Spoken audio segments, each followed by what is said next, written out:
Everybody, this is GGB. This video is going to be coming out a little bit late because I had a late night last night and I slept in a lot. So we're going to try and get these videos to you out as quickly as humanly possible.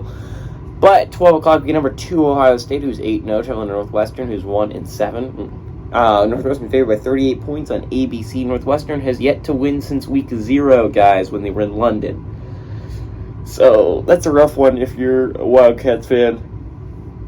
C.J. Stroud has gone 159 to 223, thrown for 2,377 yards, 29 touchdowns, 4 interceptions. Trevion Henderson had 96 carries for 552 yards and 6 touchdowns.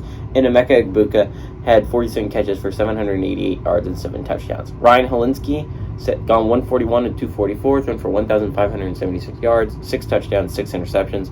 Evan Hull on the ground has had 136 carries for 579 yards and 3 touchdowns. And Malik Washington through the air has had 43 catches for 470 yards and a touchdown. Ohio State leads the series all time, 64-14. Last 9 games have gone to Ohio State, ranging from 2005 to 2020.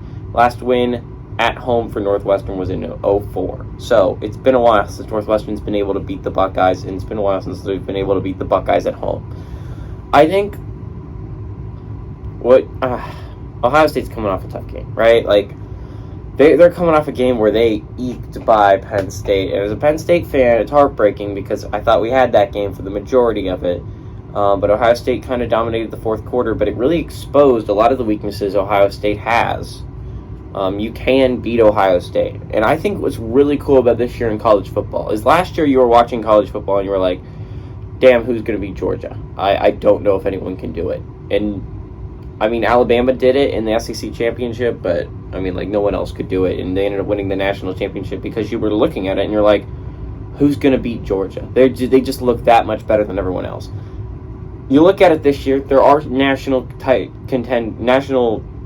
championship contenders for sure, but, like, they're, I don't know how else to say it, but, like, they're not unbeatable. Like, you look at Georgia, look at Ohio State, you look at Tennessee. I mean, like, you can go down the list, Michigan, Clemson. They all have weaknesses that you can expose and you can beat. Ohio State kind of showed some of their weaknesses against Penn State last week. Georgia showed some of their weaknesses against Florida last week and some of their weaknesses against Missouri a couple times ago. And then Tennessee showed their weaknesses against Alabama. They ended up winning that game, and that was great. But they have a porous secondary, and I think that's a big thing that you can expose in the future. But Ohio State has some weaknesses. If you spread your receivers out wide and you do things Penn State did offensively, then you can beat Ohio State. Problem is Northwestern doesn't really have the talent to do that. They're not a good football team. I don't know how else to describe it. The Wildcats have not won in 7 weeks for a reason, right? They lost to an FCS team for a reason. This is not a good football team. This is a good bounce-back game for Ohio State, coming off a rough game against a good Penn State team, for sure.